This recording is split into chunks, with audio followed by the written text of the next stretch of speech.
1558 उड़ीसा का पुरी इलाका मुगल सेना जगन्नाथ मंदिर को तोड़ने के इरादे से आगे बढ़ रही थी।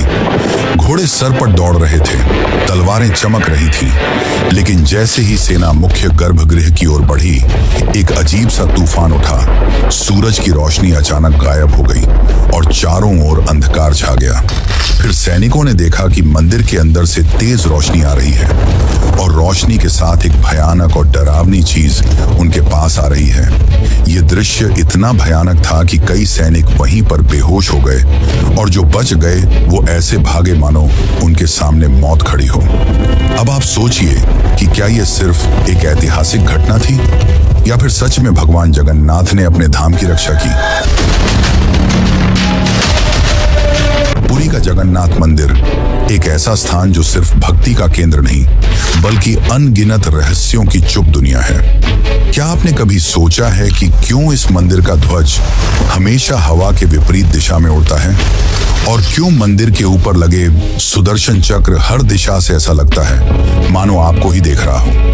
यहाँ तक कि प्रसिद्ध किताब भविष्य मलिका में इस मंदिर को लेकर कलयुग की कई भविष्यवाणियां की गई हैं, जो कि सारी की सारी सच हुई हैं। इनमें सबसे प्रसिद्ध है कोविड-19 यानी कि कोरोना की घटना। इस किताब में लिखा गया था कि जब मंदिर का सबसे पुराना पेड़ गिर जाएगा तब एक भयानक महामारी आएगी, और यह पूरी तरह सच भी हुई। यह सिर्फ एक घटना नहीं, ऐसी और भी कई घटनाएं हैं जो सच हुई हैं और सारी आपको चौंका देंगी।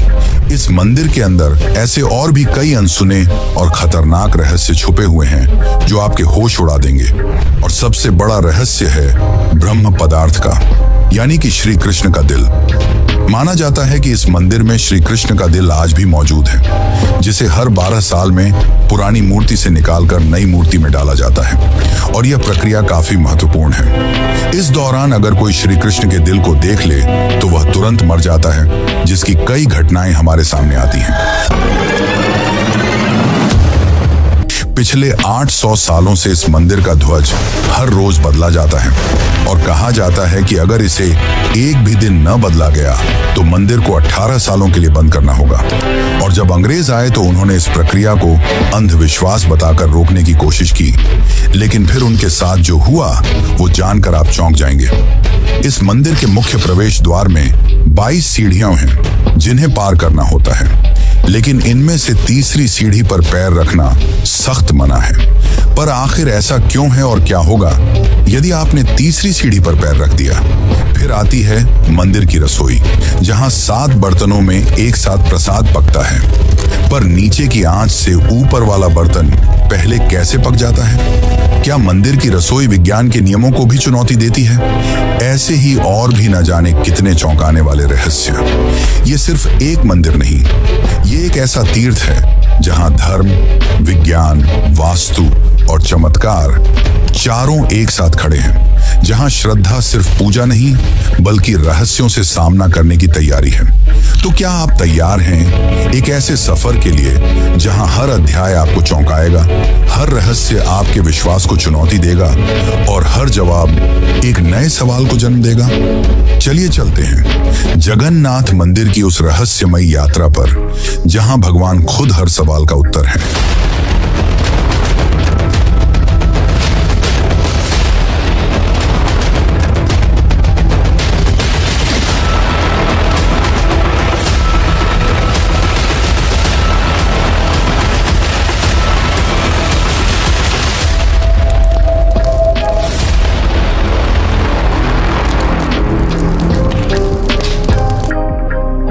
जून 2015 रात को घड़ी में 12 बजते ही पूरी शहर की बिजली काट दी गई। ये कोई साधारण बिजली कटौती नहीं थी। इस बिजली कटौती का कारण था मंदिर के गर्भगृह में चल रही विचित्र घटना।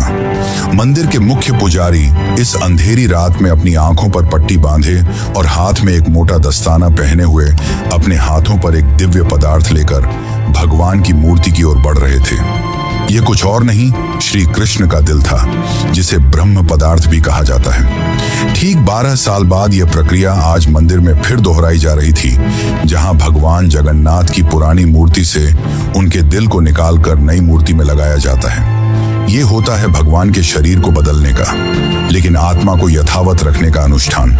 माना जाता है कि यह मंदिर दुनिया का एकमात्र मंदिर है जहां भगवान आज भी जीवित रूप में बसते हैं, और जब उनका शरीर पुराना हो जाता है तो ठीक उसी तरह नया शरीर दिया जाता है जैसे कोई आत्मा नया जन्म लेती है। कहते हैं इस ब्रह्म तत्व को आज तक किसी ने नहीं देखा, और जिसने भी देखने की कोशिश की वो जिंदा नहीं बचा। नवकलेवर की रात जब पुरानी मूर्तियों से ब्रह्म तत्व निकालकर नई मूर्तियों में डाला जाता है, पुरी में कर्फ्यू जैसा माहौल बना दिया जाता है। पूरे शहर की बिजली काट दी जाती है।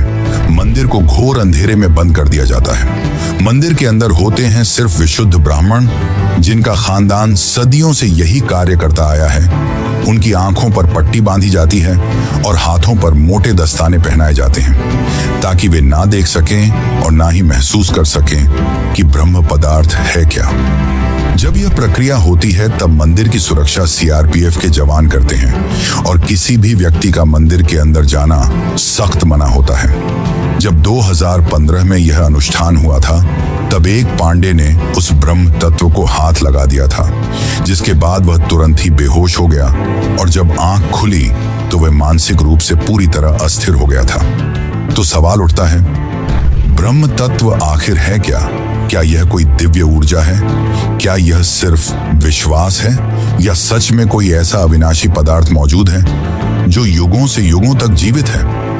माना जाता है कि यह ब्रह्म पदार्थ काफी ज्यादा शक्तिशाली है, जिससे लगातार दिव्य ऊर्जा निकलती रहती है और हमेशा हल्का सा कंपन महसूस होता रहता है। प्रसिद्ध इंडियन आर्कियोलॉजिस्ट प्रवीण मोहन के हिसाब से श्री कृष्ण सिर्फ एक इंसान नहीं बल्कि एक सुप्रीम बीइंग थे। उनके मुताबिक ब्रह्म पदार्थ, जिसे कृष्ण का दिल भी कहा जाता है, वह असल में एक आर्क रिएक्टर है, यानी कि एक ऐसा डिवाइस जो भयंकर स्तर की ऊर्जा उत्पन्न करता है। उन्होंने यह तक बताया कि क्यों जगन्नाथ की मूर्तियों को लकड़ी से बनाया जाता है।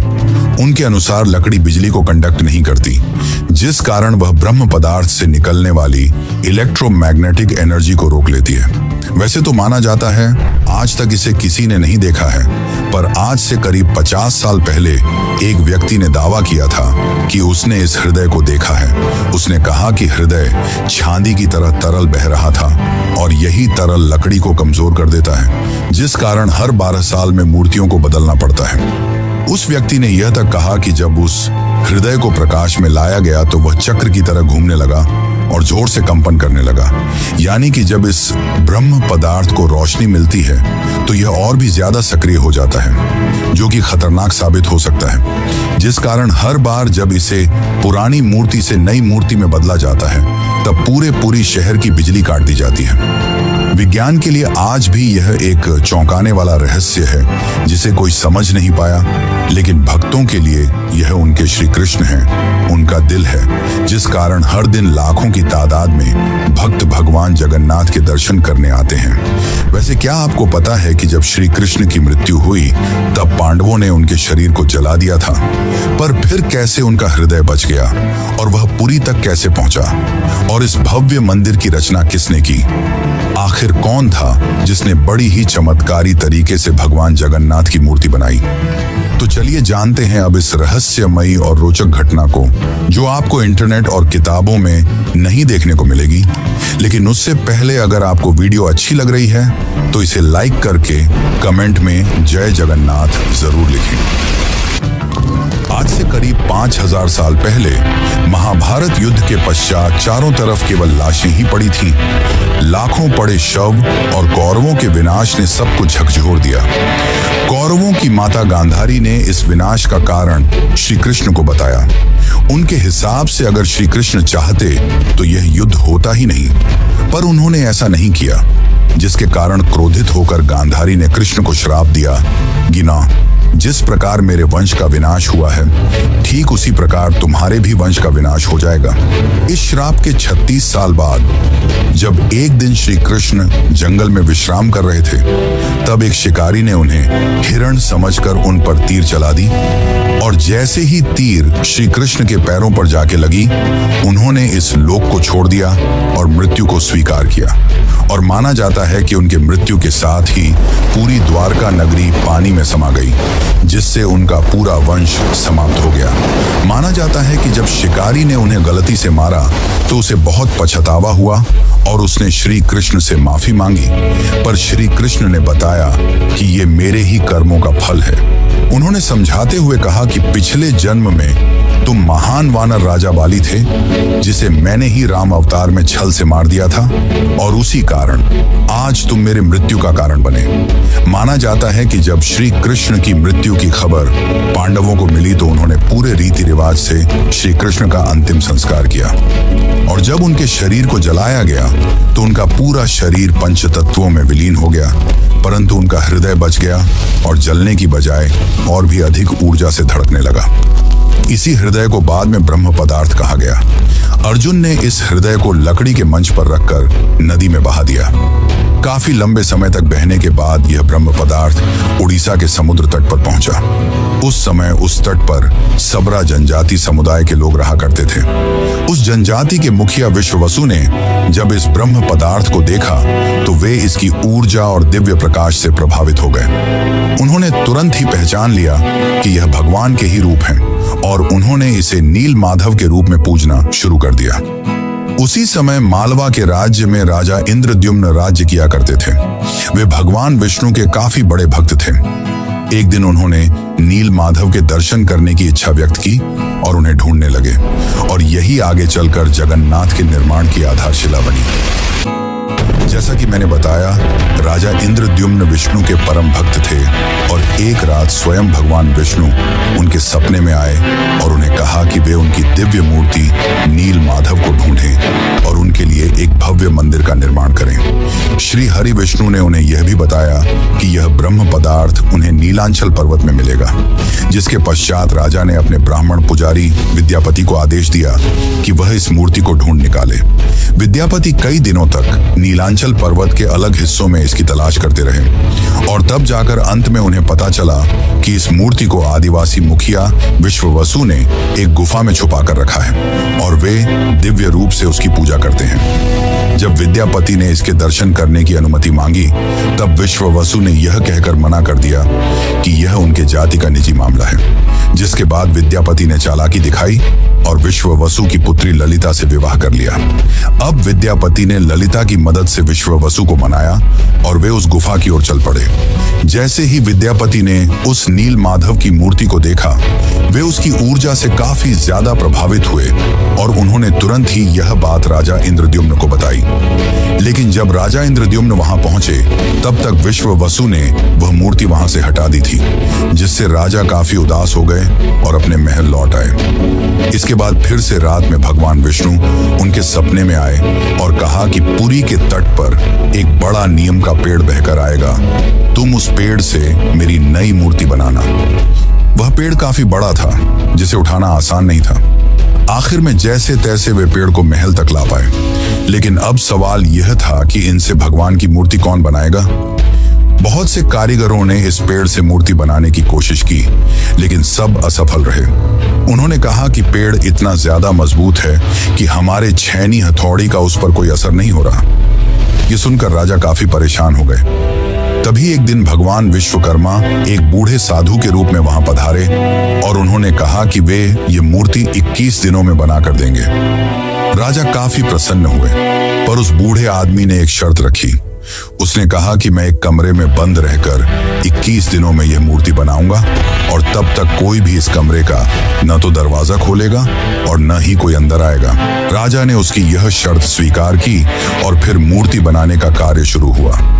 दरवाजा बंद किया गया और कक्ष से छैनी हथौड़ी की आवाजें आने लगी, लेकिन 15 दिनों बाद अचानक से छैनी हथौड़ी की आवाज आना बंद हो गई। महाराज की रानी गुंडीचा काफी चिंतित हो गईं और महाराज को कहा कि हमें दरवाजा खोलकर देखना चाहिए। शायद वह वृद्ध व्यक्ति भूख और प्यास की वजह से मर तो नहीं गया होगा। राजा ने शुरुआत में तो मना किया, पर बाद में वे इसके लिए मान गए और दरवाजा खोल दिया। लेकिन जब दरवाजा खुला तो सभी हैरान रह गए। वह वृद्ध व्यक्ति गायब हो चुका था और पीछे केवल 3 अधूरी मूर्तियां थीं। राजा को यह देखकर काफी दुख हुआ, क्योंकि उनकी शर्त तोड़ने की वजह से भगवान की मूर्तियां आधी रह गईं। जगन्नाथ भगवान के हाथ और पैर अधूरे थे। बलराम और देवी सुभद्रा की मूर्तियां भी अधूरी थीं। जब राजा मूर्ति के पास गए तब उन्हें दिल की धड़कन महसूस हुई और मूर्ति के अंदर से एक दिव्य आवाज आई, जिसने राजा को बताया कि श्री कृष्ण का हृदय इस मूर्ति के अंदर है। राजा ने इन मूर्तियों को स्थापित किया और आज यही अधूरी मूर्तियां भगवान जगन्नाथ के रूप में पुरी में पूजी जाती हैं। वैसे दोस्तों, आपको एक बात बता दूं, जो हो रहा है वह पहले ही लिखा जा चुका है और जो लिखा गया है वही होकर रहेगा। ये कोई फिल्मी डायलॉग नहीं, बल्कि पुरी के भक्तों की आस्था और सच्चाई है भविष्य मालिका की। तो चलिए जानते हैं उन भविष्य मालिका की घटनाओं को जो आज सच साबित हो रही हैं। मित्रों, इस मंदिर का इतिहास और वर्तमान एक भविष्यवाणी से जुड़ा हुआ है। भविष्य मालिका एक दिव्य ग्रंथ है जिसे लगभग 500 साल पहले ओडिशा के महान संत आचार्य महाप्रभु अच्युतानंद ने लिखा था। कहा जाता है कि वे पंचसखा यानी भगवान जगन्नाथ के 5 दिव्य सेवकों में से एक थे, जिन्होंने भगवान के आदेश पर कलयुग की कई घटनाओं को पहले ही देख लिया था। यह ग्रंथ ओडिया भाषा में लिखा गया है और इसकी पंक्तियां कविता के रूप में हैं, जैसे किसी गूढ़ रहस्य का संकेत दे रही हूं। आइए हम आपको बताते हैं भविष्य मालिका की कुछ चौंकाने वाली भविष्यवाणियां जो जगन्नाथ मंदिर और कलयुग के अंत से जुड़ी हुई हैं। इस ग्रंथ की सबसे चौंकाने वाली भविष्यवाणी 4 साल पहले काफी ज्यादा वायरल हुई थी, जब लोगों ने दावा किया कि इसमें कोरोना महामारी का वर्णन भी है। नाना रोग आसीबा, गोटे बड़ा व्याधि, लोका घरे रहीबे, बाहर कुना जीबा, अर्थात अनेकों रोग आएंगे, एक बड़ा रोग फैलेगा, लोग घरों में बंद रहेंगे, बाहर नहीं निकल पाएंगे। अब ये पंक्तियां किसी भी सामान्य रीडर को 2020 की कोविड-19 महामारी की याद दिला देती हैं। पुरी और ओडिशा में कई संतों और विद्वानों ने इसे भविष्य मालिका की सटीक भविष्यवाणी माना। इस किताब की एक और बात, इसमें जिक्र किया गया है कि मंदिर परिसर के ऊपर जो कपड़ा है उसमें आग लगने की घटना का उल्लेख मिलता है। कुछ साल पहले पहली बार त्रिदेव के वस्त्र में आग लगी थी। इस घटना के बाद कलयुग के अंत के बारे में एक बार फिर से बातें होने लगी। कहते हैं कि पापनाश एकादशी के दिन जगन्नाथपुरी मंदिर में एक अखंड महादीप जलाया गया था, लेकिन अचानक तेज हवा चली और झंडा उड़कर दीपक के ऊपर चला गया, जिससे मंदिर के झंडे में आग लग गई। यह घटना 19 मार्च 2020 को हुई थी। कहा जाता है कि दूसरे मंदिरों की तरह जगन्नाथ मंदिर के गुंबद पर कभी कोई पक्षी नहीं बैठता और ना ही इस पर कोई प्लेन या हेलीकॉप्टर उड़ता है। लेकिन जुलाई 2020 के बाद से मंदिर के गुंबद पर गिद्ध, चील और बाज को देखा गया था। ये पक्षी मंदिर के गुंबद, स्तंभ और नील चक्र पर भी बैठे थे। ऐसे में दुनिया के महाविनाश की भविष्यवाणी एक बार फिर से चर्चा में आ गई थी। भविष्य मालिका के अनुसार जब कलयुग का अंत करीब होगा तो भगवान जगन्नाथ मंदिर का नील चक्र यानी सुदर्शन चक्र तूफान से टेढ़ा हो जाएगा। मई 2019 में समुद्री तूफान फानी के कारण यह विशालकाय चक्र टेढ़ा हो गया था। ऐसे ही और भी कई भविष्यवाणियां हैं जो सच हो चुकी हैं और कई प्रसिद्ध भविष्यवाणियां हैं जो आने वाले को लेकर की गई हैं। 3 रथ यात्राएं एक साथ रुकेंगी, नदियां उल्टी दिशा में बहेंगी, ब्रह्म तत्व मंदिर से गायब हो जाएगा और फिर में अंत में आएंगे भगवान के आखिरी अवतार कल की। अब दोस्तों, आप ही सोचिए कि क्या यह महज संयोग है या सच में आचार्य अच्युतानंद को भविष्यदर्शी शक्तियां प्राप्त थीं। अगर उन्होंने आज से सैकड़ों साल पहले ऐसी बातें लिख दी जो अब सच हो रही हैं, तो क्या हमें उनकी बाकी भविष्यवाणियों को भी गंभीरता से लेना चाहिए? भविष्य मालिका कोई साधारण ग्रंथ नहीं, बल्कि वो कायनात का रोड मैप है जिसे बस समझने की जरूरत है। वैसे आपकी जानकारी के लिए बता दूं कि सन 1558 में मुगल सेना ने मंदिर को तोड़ने की कोशिश की, फिर उनके साथ जो हुआ वो चौंकाने वाला था और इस घटना को पहले ही भविष्य मालिका में लिख दिया गया था और साथ ही भविष्य मालिका में अंग्रेजों को लेकर भी यह कहा गया था कि गोरे आएंगे और मंदिर को बंद कराने की कोशिश करेंगे। तो चलिए अब जानते हैं कि जब मुगल सेना ने मंदिर पर आक्रमण किया तो क्या हुआ और कैसे ब्रिटिशर्स ने भक्तों की श्रद्धा को अंधविश्वास बताकर मंदिर को बंद करने की कोशिश की। लेकिन उससे पहले चैनल को सब्सक्राइब जरूर कर लें, यह आपके लिए तो फ्री है पर इससे हमारी काफी मदद हो जाती है। सन 1558 उड़ीसा के पुरी इलाके में घना अंधकार छाया हुआ था, पर वो अंधकार आसमान में नहीं, लोगों के मन में था, क्योंकि इस बार कोई साधारण लुटेरा नहीं, मुगल सेना खुद मंदिर को गिराने के इरादे से आ रही थी। कला पहाड़ नाम का अफगान जनरल, जो तब बंगाल का गवर्नर था, उसकी क्रूरता इतनी बदनाम थी कि उसका नाम सुनकर ही लोग कांप उठते थे। कहा जाता है कि वो सनातन धर्म और मंदिरों से विशेष नफरत रखता था। उस दिन उसकी फौज पूरी ताकत के साथ पुरी की ओर बढ़ी। घोड़े सर पर दौड़ रहे थे, तलवारें लहराई जा रही थीं और मंदिर की शांति में एक भयंकर आंधी की आहट आने लगी। जैसे ही सैनिक मुख्य गर्भगृह की ओर बढ़े, अचानक मौसम बदल गया। तेज हवाएं चलने लगीं, आकाश काला पड़ गया, सूरज की रोशनी एकदम गायब हो गई और मंदिर के चारों ओर एक रहस्यमयी घना अंधेरा छा गया। मंदिर के भीतर से एक चमकती हुई रोशनी निकली, जो किसी इंसान की नहीं थी। ये रोशनी जैसे ही बाहर आई, पूरा मैदान एकाएक शांत हो गया। सैनिकों में अफरा तफरी मच गई, कुछ बेहोश हो गए, कुछ उल्टा भागने लगे। बिना एक भी तलवार चले कला पहाड़ की पूरी फौज पीछे हट गई। आज भी पुरी की लोक कथाओं में यह कथा सुनाई जाती है कि जब भगवान की मर्यादा पर वार होता है तो वो खुद प्रकट होकर अपने धाम की रक्षा करते हैं।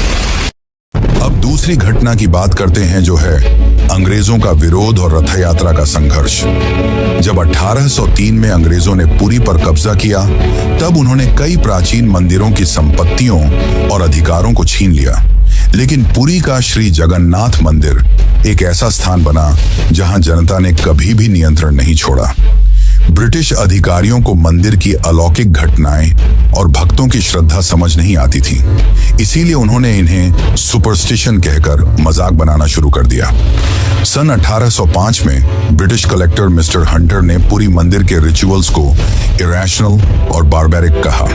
बात तब और बिगड़ी जब सन 166 में ब्रिटिश प्रशासन ने पुरी की रथ यात्रा को बंद करवाने की साजिश रची। उन्होंने यह तर्क दिया कि रथ यात्रा के दौरान भीड़ अनियंत्रित हो जाती है और यह प्रशासनिक खतरा है। पर यह फैसला पूरे उड़ीसा में जन आंदोलन का कारण बन गया। लाखों लोग सड़कों पर उतर आए, मठों, आचार्यों और गांवों ने खुलकर विरोध किया।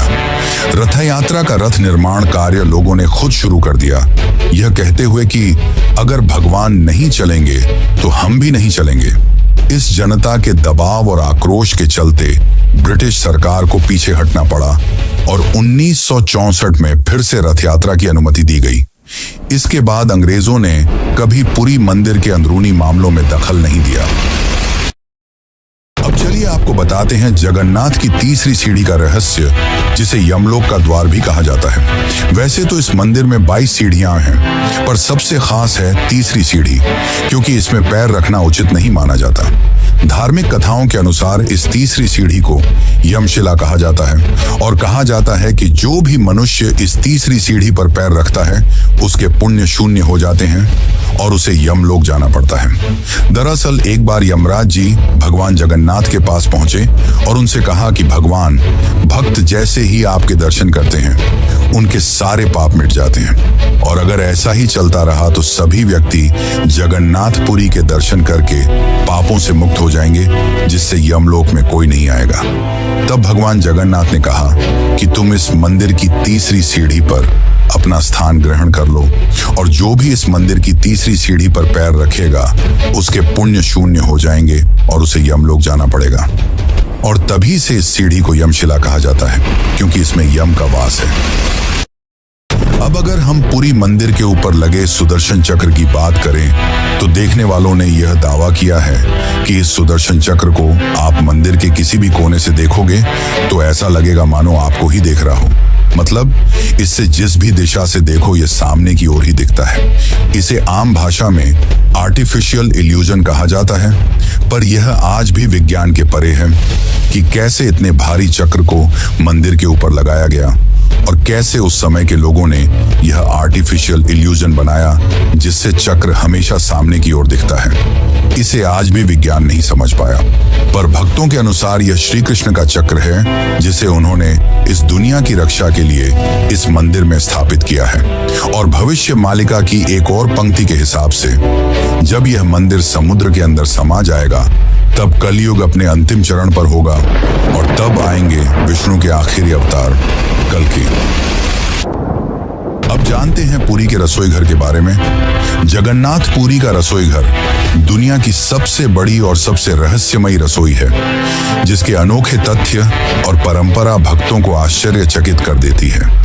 और रसोई का सबसे बड़ा रहस्य यह है कि यहाँ भोजन 7 मिट्टी के बर्तनों में बनाया जाता है और हर एक बर्तन को एक के ऊपर एक रखा जाता है। और स्वाभाविक है कि सबसे नीचे के बर्तन में ज्यादा आंच आ रही है तो उसे सबसे पहले पकना चाहिए, लेकिन पुरी में ऐसा नहीं होता।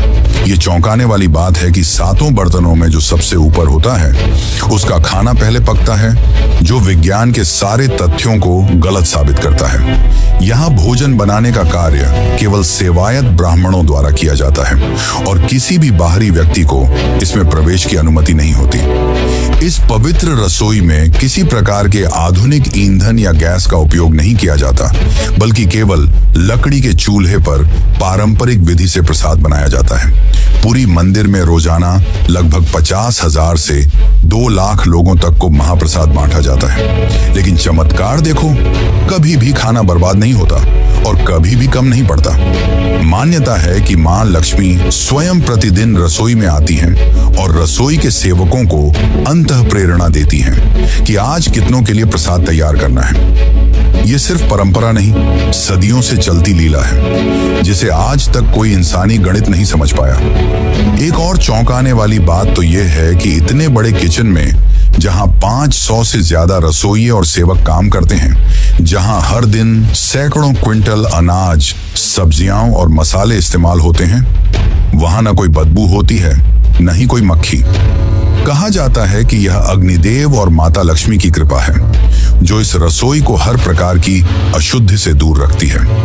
18वीं सदी में मराठा शासनकाल के दौरान एक बार एक अधिकारी ने रसोई के चमत्कार को अंधविश्वास बताते हुए जानबूझकर बर्तनों की संख्या बदलने का आदेश दिया। लेकिन इसके बावजूद उस दिन भी पुरी में महाप्रसाद एकदम सटीक बना, न एक दाना कम न एक दाना ज्यादा। इसके बाद अधिकारी ने रसोई में दोबारा हस्तक्षेप न करने की कसम खा ली। वैसे तो दोस्तों, ऐसे और भी कई चौंकाने वाले रहस्य हैं, पर उन्हें एक ही वीडियो में बता पाना नामुमकिन है। इसलिए चलिए चलते हैं आखिरी अध्याय की ओर। लेकिन उससे पहले, अगर आपको यह डॉक्यूमेंट्री अच्छी लग रही है तो कमेंट में जय जगन्नाथ जरूर लिखें।